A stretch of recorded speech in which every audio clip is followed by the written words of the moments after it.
أعوذ بالله من الشيطان الرجيم. بسم الله الرحمن الرحيم.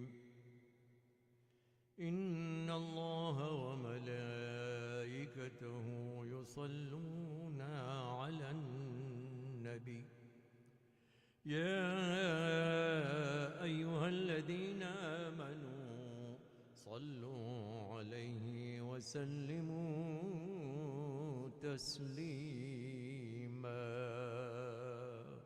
اللهم صل. سبحان الله والحمد لله ولا إله إلا الله والله أكبر الله أكبر ولله الحمد. الله أكبر الله أكبر الله أكبر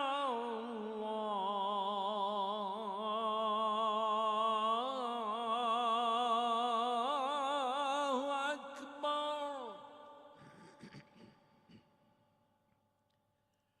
أشهد أن لا إله إلا الله.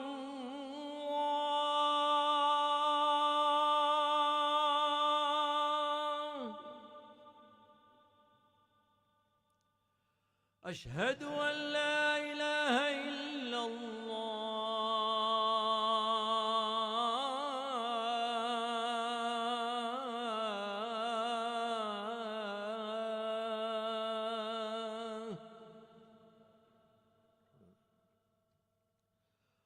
أشهد أن محمدًا رسول الله.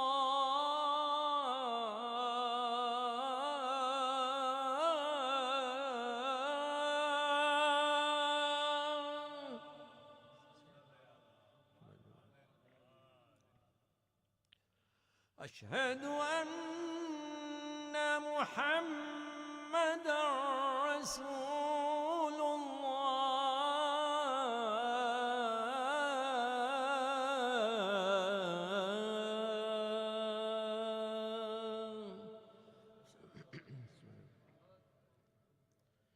أشهد أن عليا ولي الله.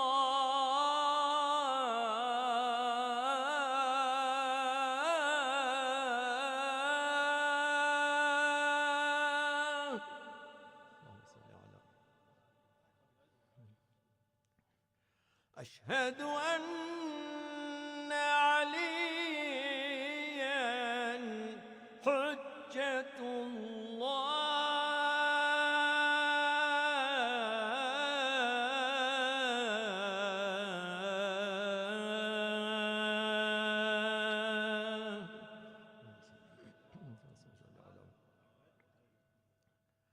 حي على الصلاة.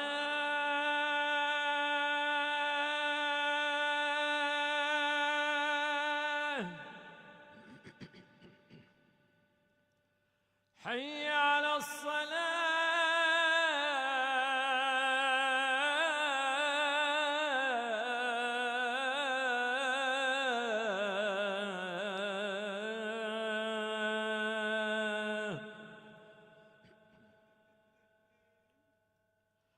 حي على الفلاح.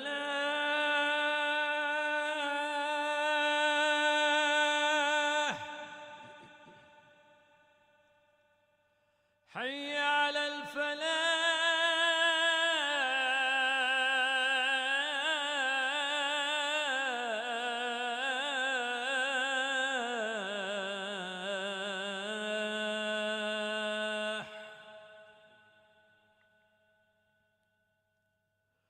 حي على خير العمل. حي على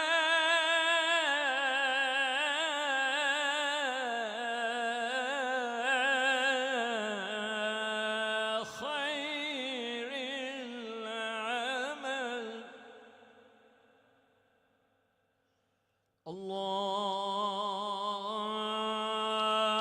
أكبر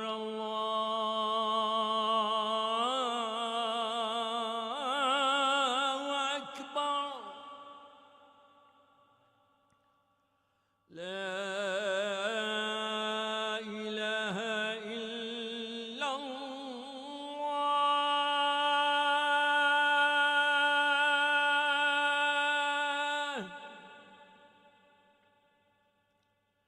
لا إله إلا الله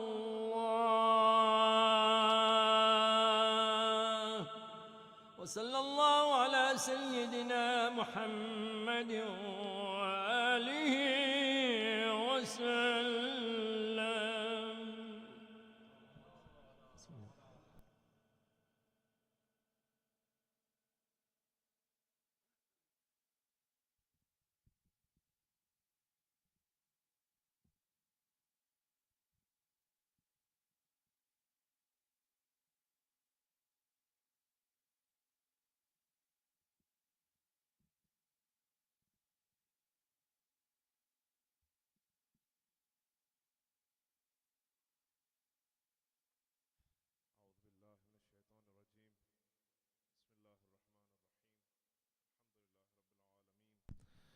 الحمد لله رب العالمين. الحمد لله الذي لا يبلغ المدحة القائلون ولا يحصي نعماء العادون ولا يؤدي المجتهدون، الذي لا يدركه بعد الهمم ولا يناله غوث الفتن، الذي ليس لصفته حد محدود ولا نعت موجود ولا وقت معلوم. والصلاة والسلام على الرسول المسدد والنبي الأمجد والمصطفى الأحمد حبيبنا وحبيب إله العالمين أبي القاسم المصطفى محمد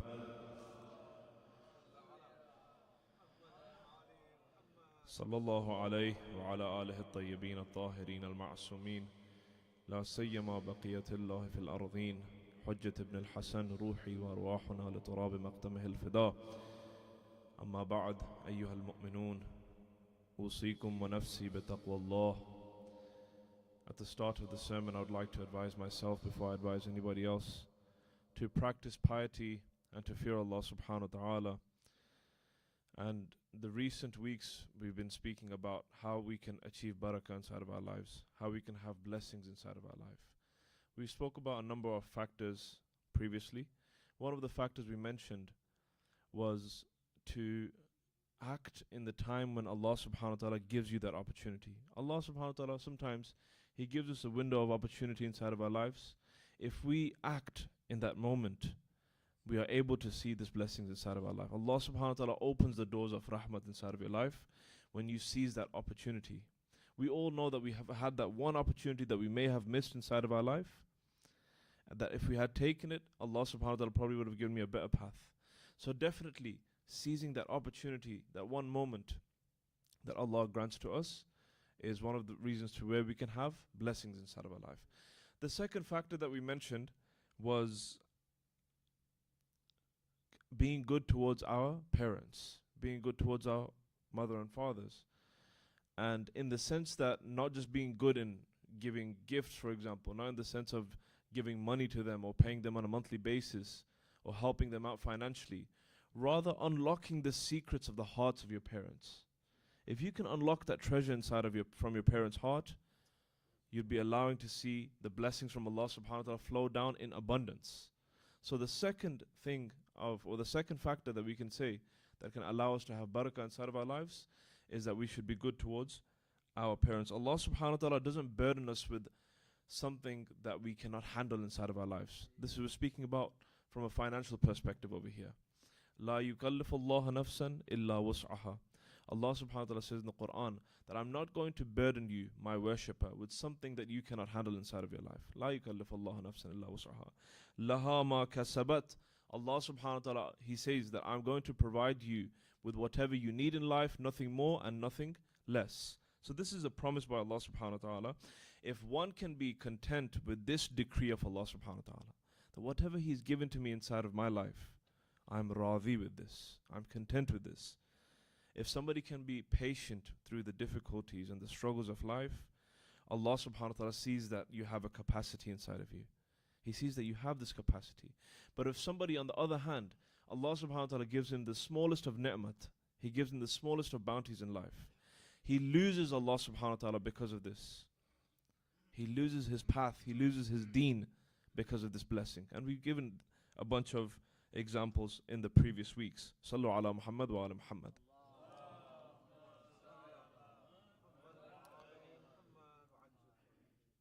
The factor that we're speaking about this week that can give rizq and barakah inside of our life, this is relatable to the financial aspect of our life as well.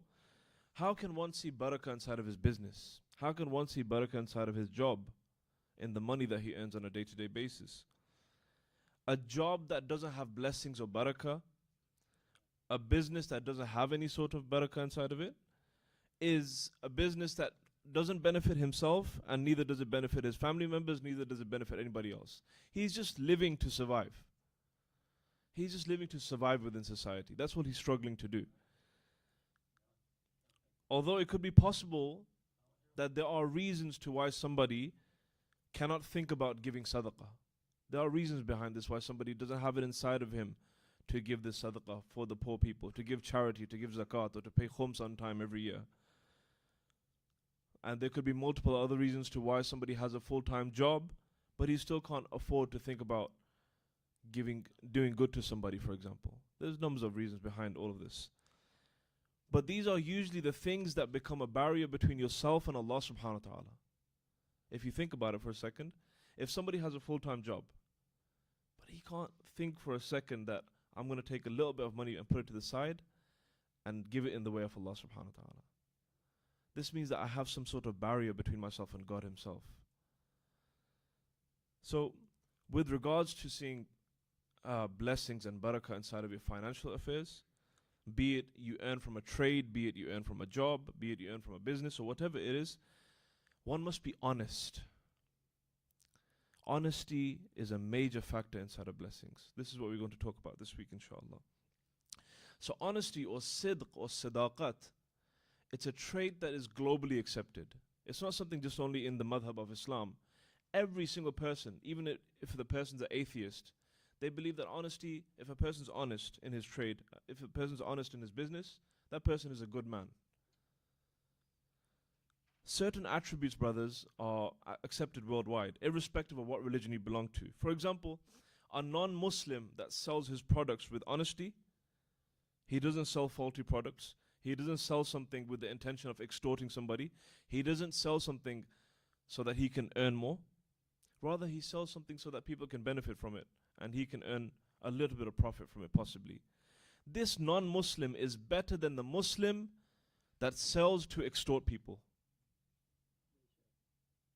The non-Muslim that does this with the intention that he's trying to help others is better than the Muslim that is extorting people and robbing people from their money. So, honesty is something that is accepted globally. For example, in another case over here, somebody saves another person's life. This is another act, or a universal act of goodness. Irrespective of what religion you belong to, irrespective of what country you belong to, there are certain rules and regulations that everybody abides by.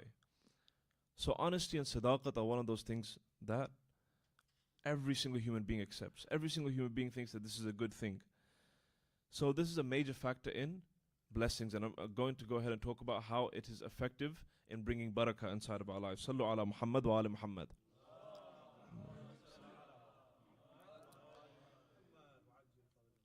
So honesty is of two types, brothers. The first part of it is sidqun niyyah, having an honest intention. This basically means that you have to be sincere in your intentions, in what you're trying to do. The appearance of every single person in this world is more or less the same. We all look exactly the same. We all act the same way. In our religion, we have 72 sects, for example, but more or less we say the same things and we act the same way as well. The zahir of all of us, we're all exactly the same. Sayyid al-Shuhada alayhi salatu wasalam, he prayed salah on one side in Karbala. Salli ala Muhammad. Sayyid al-Shuhada alayhi salatu wasalam, he on one side in Karbala, he prayed. And on the other side, Umar as-Sa'ad and his camp are also praying as well. But the niyat, the intention of both are different niyats, aren't they? One's intention of salah on one side is to protect Islam. One's niyat on one side is to destroy Islam with the salat. So the main thing that separates human beings from each other is the intention, is the batin is our inner dimension of ourselves. So Imam al-Zaman, Ajjallahu ta'ala Fajr Sharif, Allahumma salli ala. We have in the dua that he recites, this is a riwayat that is stated about the Imam, that he recites this dua. He says, Allahumma arzuqna tawfiq al-ta'a wa bu'ad al-ma'asiyah wa sidq al-niyya wa irfan al-hurma. That, oh Allah, grant me the opportunity to be obedient to you and allow me to recognize and differentiate between haram and halal, wa sidq al-niyya, and allow me to have honest intentions. Allow me to have truthful intentions. This is the dua of the Imam. One, it could be possible that one is living next to the shrine of Imam Hussein alayhi salatu salam, but he has no connection with the Imam. He doesn't have any intentions towards the Imam. But it's possible that somebody lives far away, he has more of a connection to the Imam. And I've got a short story to tell over here. I just came back from Arba'in, just a couple of hours ago in fact. And I had the tawfiq to do ziyarat of Sayyid al-Shuhada alayhi salatu salam. Sallu ala Muhammad wa ala Muhammad. Allah. And I did do ziyarat on everybody's niyaba, and inshallah, may Allah subhanahu wa ta'ala, bihaqqi Muhammadin wa ala Muhammad, He allows all of the mu'mineen to go to Karbala and do ziyarat of Abi Abdullah alayhi salatu salam. Sallu ala Muhammad wa ala Muhammad.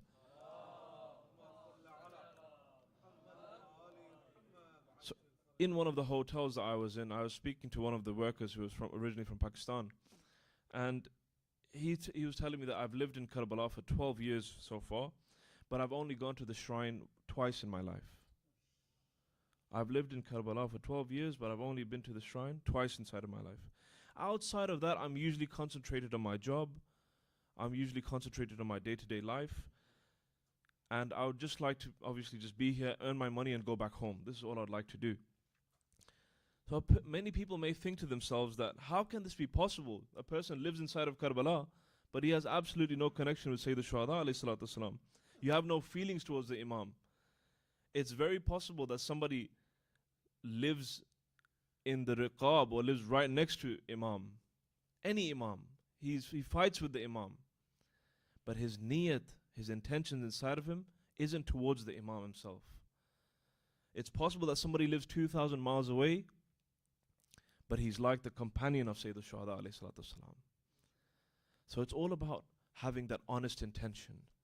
Sidqun niyya. This is the first part of sidq. And I'm going to speak more about this in the second khutbah, inshallah. Sallu ala Muhammad wa ala Muhammad. So for all of the brothers who just arrived, we're speaking about honesty and it being a trait of good towards our business and how it can bring about barakah inside of our lives. The second type of honesty that one can have inside of their lives is the type of honesty that we all know about. We all know about this type of honesty.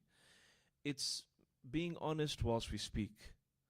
The honesty of the tongue, which is extremely, extremely important. Amir al-Mu'mineen Mawla Ali ibn Abi Talib alayhi salatu salam. Allahumma sallam. He says, La su'a aswa'u min al-kidhb. That there's nothing worse than lying for a mu'min. There's nothing worse than lying for anybody in this world. Because when somebody has the habit to lie, about something, his foot doesn't really come off the pedal to how far he can go.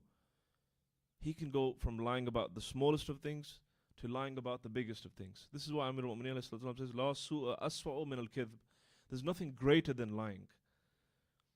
So a person that is not honest whilst he's speaking is the type of person that doesn't have any sort of breaks inside of his life. He'll go and lie about the smallest things when it becomes a habit. So brothers, being honest is a skill.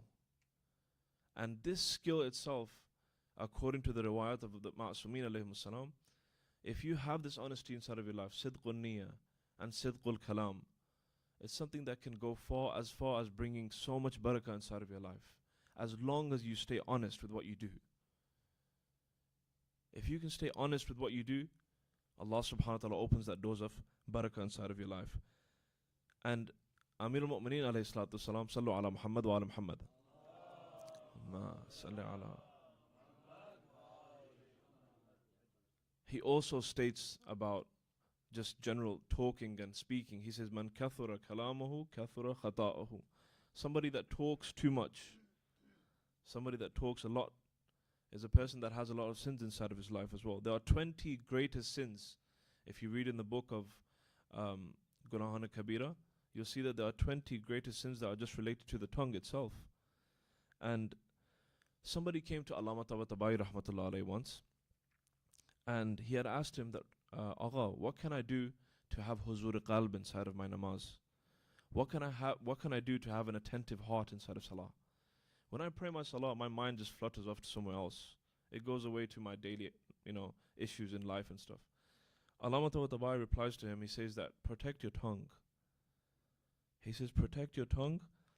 The one who lies, the one who backbites, the one who uses his tongue for foul language all the time, this is the type of person that doesn't have huzur qalb inside of salah.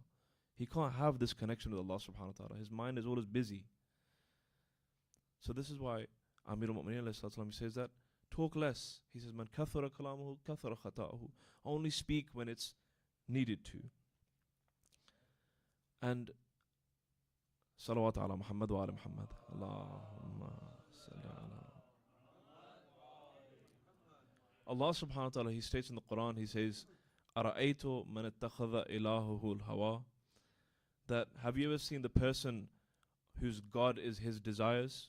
Whatever he likes to think in his mind, he starts talking about it. Whenever he likes to swear, whenever he likes to use vulgar language, he'll use it whenever he wants to. Allah subhanahu wa ta'ala says, this type of person, his God isn't Allah, his God is his desires. Because he talks out of his nafs. He likes to use a language that nobody likes. He likes to use a language that even God doesn't like. So therefore, the use of this tongue definitely has to be with honesty. And if one can have sidqun niyyah and have this intention, pure intention towards whatever he does inside of his job, inside of his business, inside of his trade, alongside with that, have an honest tongue. Both of these things, they can be a factor to increase in barakah inside of our lives. And inshallah, I'll go ahead and continue with the second khutbah, inshallah. Allahumma salli ala Muhammadin wa ala Muhammad. Bismillahir Rahmanir Rahim. Qul huwa Allahu ahad, Allahu samad, lam yalid wa lam yulad wa lam yakun lahu kufuwan ahad.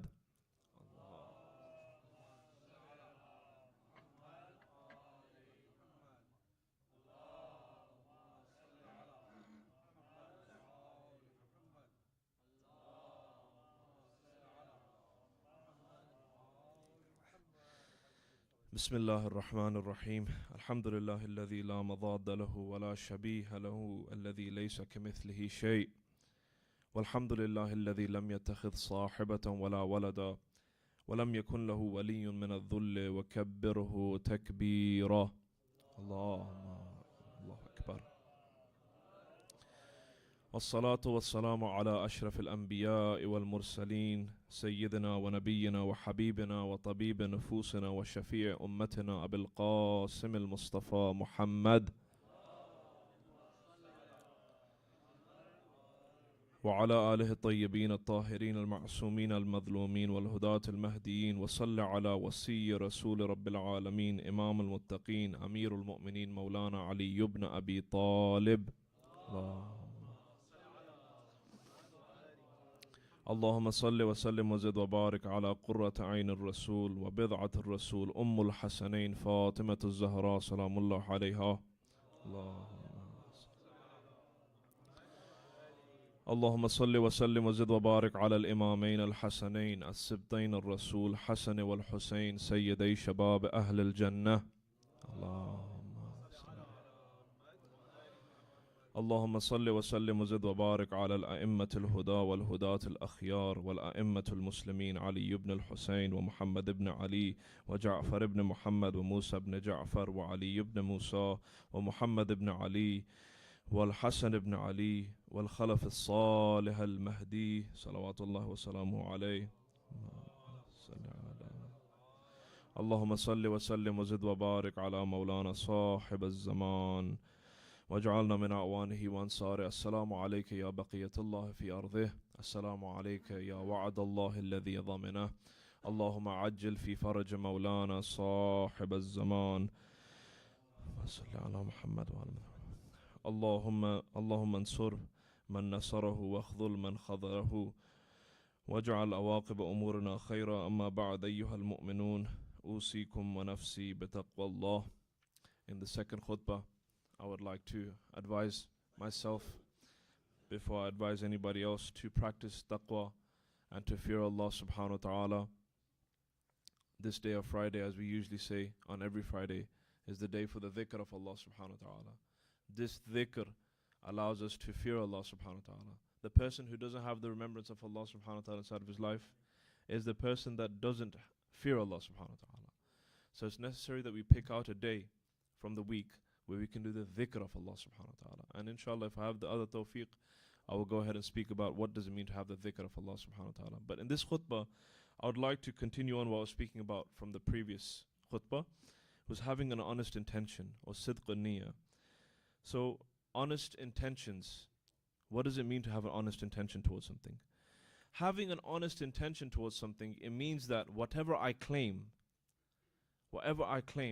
I can back it up with some actions. My actions reflect on my claim. A person who has sidqun niyyah, a person who has an honest intention, is a person that can be honest about what he claims. He can prove his claim with his actions. For example, somebody claims that he enjoys being physically fit and healthy, but his actions, they show that his life is full of, or he lives a lifestyle that is very unhealthy. This person can't back up his claim. He can't back up what he claims. Similarly, in Islam, in our deen, we need to be the person who can back up their claim with the actions. We claim Allah subhanahu wa ta'ala. We claim the love of the Ahlul Bayt alayhimus salam. We claim the love of the A'imma Athar, but does that reflect on my life? Does that reflect inside of my actions? Does that reflect on my day-to-day, who I am, my personality, outside of Muharram, outside of Safar, outside of Ramadan, for example? We're going to speak about this today, inshallah, in the second khutbah. Sallu ala Muhammad wa ala Muhammad.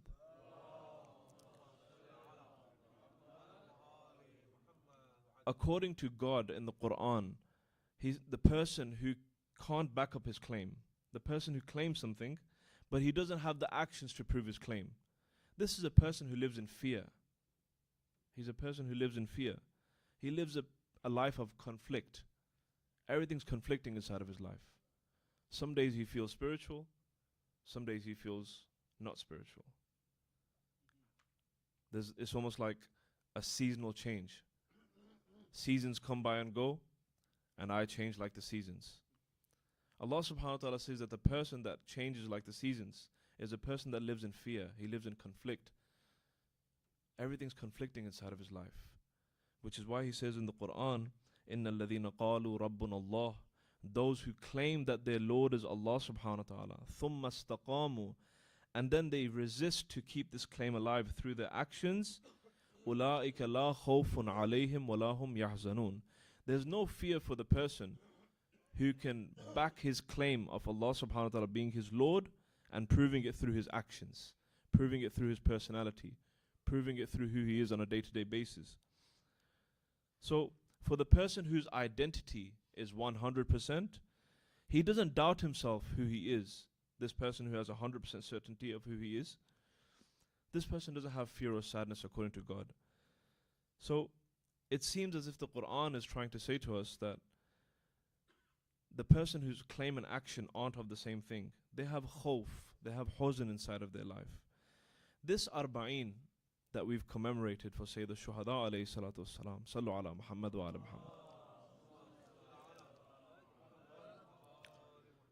It is indeed the pinnacle of spirituality. It's the peak of ma'naviyat. It's the peak of spirituality that you reach from the start of Muharram until the 40th day. Anybody that had visited this camp of Imam Hussein alayhi salam, which everybody in this mosque has visited the camp of Imam Hussein during these 40 days. And just know that when I say visiting the camp, it means that when you are in these majalis, in these days, and you are commemorating Ashura and Arba'in throughout these days, you are directly under the supervision of Imam Hussein alayhi salatu salam. You are directly in the camp of Imam Hussein alayhi salam. So during the 40 days, we all visualize the day of Ashura, and we spiritually connect with that day of Ashura. We spiritually connect with Arba'in. We spiritually connect with Imam Hussein alayhi salam throughout this entire time. Everybody to their own extent and capacity, they reach a certain sort of maqam during these days, in fact. Somebody reaches another level of iman inside of their life during these days. So this love and spirituality that we've all witnessed and that we all seen during these days of night, it's in fact just a ray of light of the spirituality of the companions of Abu Abdullah Hussein alayhi salatu salam. This is just a ray of light from the spirituality of those companions. It's just a shadow of their spirituality. But what's more important than having this spirituality, brothers, is keeping the spirituality, is protecting the spirituality, from letting it go from our hands. After Muharram and Safar, after these days finish, try to see who do you identify as. If you identify yourself as somebody who claims Imam Hussein alayhi salam and proves it through his actions, then that's happy days. But if I can see myself as being somebody within the 40 days being an azadar of Sayyid al-Shuhada alayhi salam, but outside of the 40 days I'm somebody completely different, then my life is a life of conflict, right? Everything's conflicting in my life. So even a non-Muslim can claim Imam Hussein alayhi salam. Even a non-Muslim can claim Imam Hussein alayhi salam. But imagine if I'm the type of person who claims Muharram and Safar. I'm the one who does the most azadari. I'm the one who does the most majalis. I went to hundreds of majlises up and down the country throughout the entire 40 days. But after the camp of Imam Hussein alayhi salatu salam closes on the 40th day, and after those days, I turn to somebody completely different. And I would like to narrate a short story here which would be relatable. After I had finished my studies from the Hawza, I had gone to my teacher and I asked him, what is a good way to protect the spirituality, this little bit of spirituality that I've gained from the Hawza, from the studies, from being around ulama, from being around the Quran most of the time, being around like books that are related to Islam as well. What can I do to protect this spirituality? And his response is very simple. He says to me that just understand that the exams that you've passed inside of the Hawza today, you can get A's inside of fiqh, you can get A's inside of your classes in usul and tarikh and whatever you've studied so far, you can get A's and good grades in it. But the minute that you land back inside of your country, the personality that you are, if that does not reflect on your A's and your B's inside of your Hawza, you failed the Hawza in fact. You failed the Hawza. You're not that person that you claim to be. Okay? And so what I was trying to relate to over here was that during Muharram and Safar, brothers, if we've come out of the sanctuary of Sayyid al-Shuhada alayhi salam and we turn our backs on him outside of these days, it's something to really be ashamed about, honestly. It's something to be ashamed of, that I turn my back on Imam Hussein alayhi salatu salam after I witnessed these days of spirituality. Allah subhanahu wa ta'ala has gifted us Hussein ibn Ali. He's gifted it to us. It's not like I had to work a 9-to-5 job. It's not like I had to do a degree. It's not like I had to go to university to have Imam Hussein alayhi salatu salam in my life. Allah gave it to me through my birth. This is an amana. This is a gift from Allah subhanahu wa ta'ala. And the one who can keep this spirituality of Muharram and Safar throughout the entire year is the one who's prepared for the zuhur of Imam Zaman Ajallah Tarafaj al-Sharif. Allahumma salli ala. Because a person who is an azadar during Muharram and Safar is similar to the person who is performing Hajj and is in Ihram. The Ihram for Hajj and the Ihram for Makkah is a few pieces of cloth. But the Ihram of Muharram and Safar is the Ihram of the Batin, the Ihram of the inner dimension. And that inner dimension Ihram is the Azadar and the Gham of Sayyid al-Shuhada alayhi salatu salam. Sallu ala Muhammad wa ala Muhammad.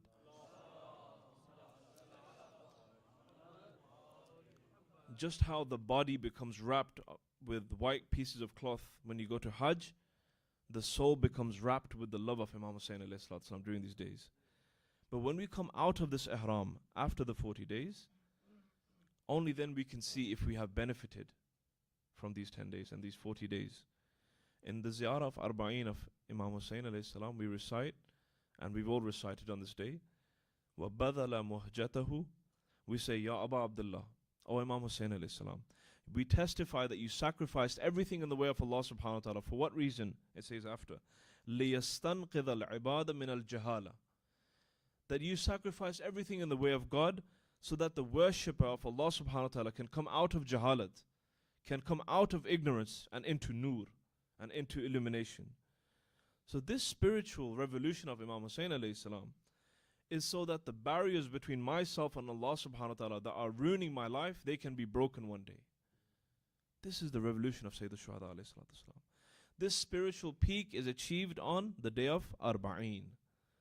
So dear brothers, this spirituality that we've gained during these days, in the days of the Azadari of Imam Hussain alayhi salatu wasalam, let's try to keep this identity going.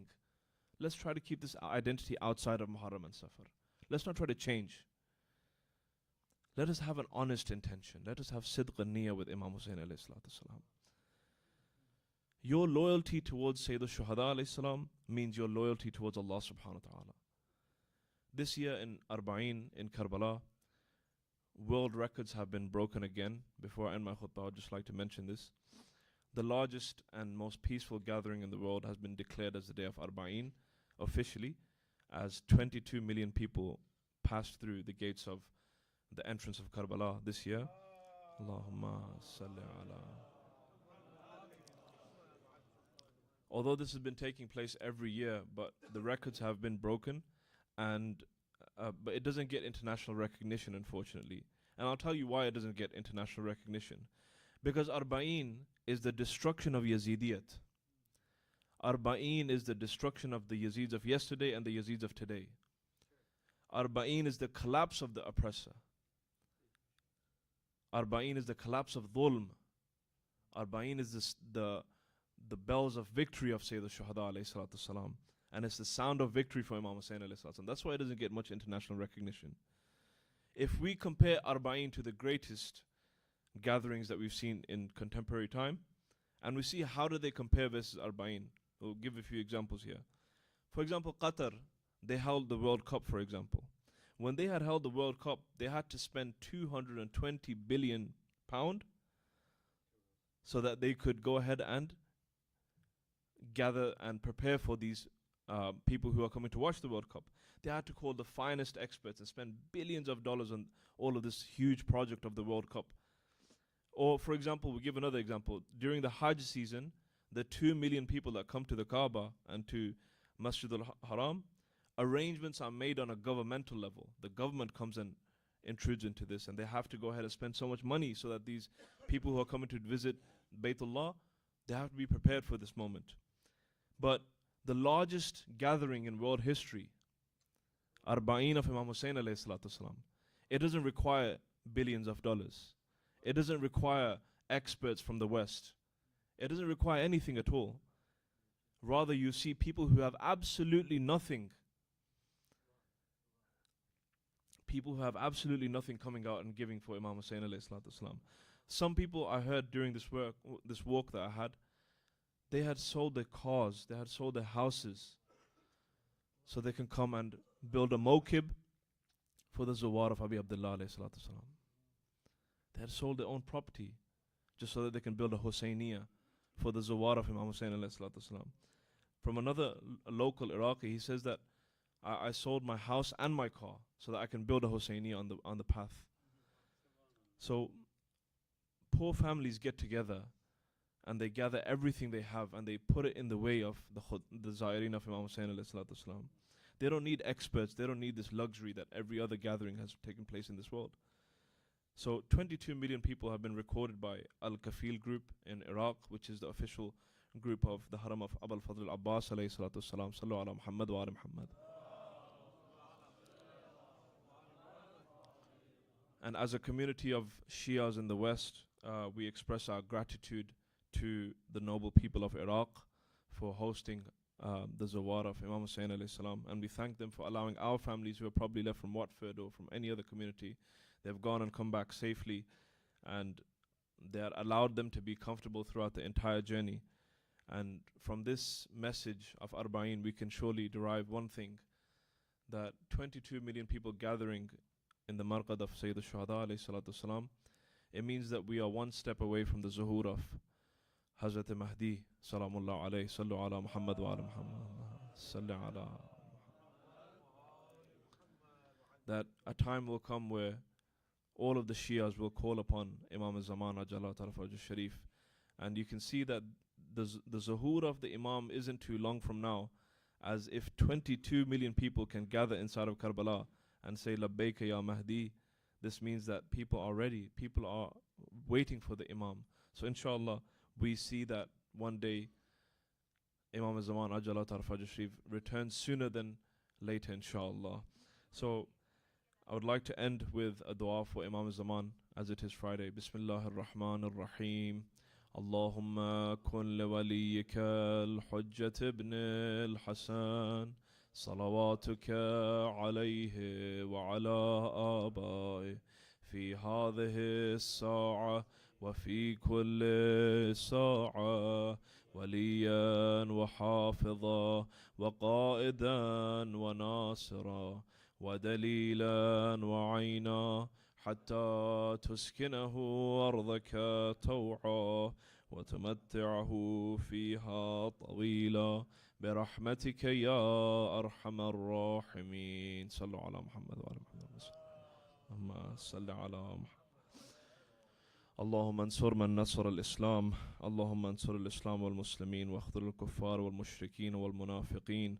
اللهم انصر من نصر الإسلام واخذل من خذل الإسلام وأيد إمام زماننا ونائب إمام زماننا. بسم الله الرحمن الرحيم. والعصر إن الإنسان لفي خسر إلا الذين آمنوا وعملوا الصالحات وتواصوا بالحق وتواصوا بالصبر. والسلام عليكم ورحمة الله وبركاته.